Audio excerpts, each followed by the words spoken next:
Now in this video I am going to show you how to connect up the EGO1-3. Now in the previous video you saw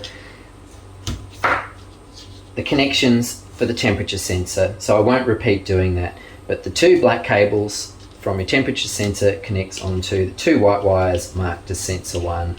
However, with sensor 2 connecting to the voltage interface, as you can see on the voltage interface here, at one end there are two short wires and then there's the long yellow and black cable.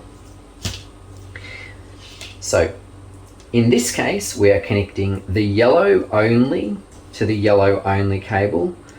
Once again we're going to get our crimp connectors and we're going to slide in one yellow wire and one yellow wire, and we are going to crimp in the plunger which will connect the cables together.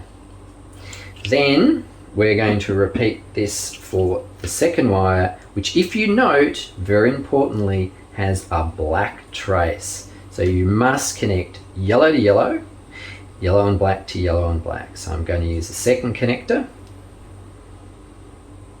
and crimp in the plunger and connected. Then on the voltage interface section here we have the 5 meter cable, which is yellow and black. This cable goes down to your source that you're going to be measuring the voltage, and I will now give you an example of it working. So I'm going to power up the engine guard.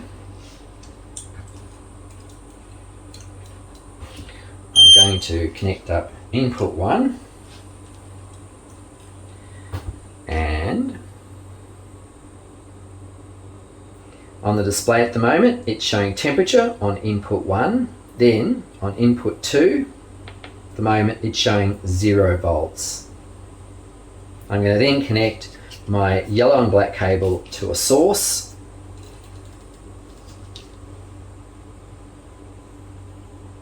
and that is actually 11.5 volts. So there is no decimal point, that is 11.5 volts. So if I disconnect that, you'll see it go back down to 0.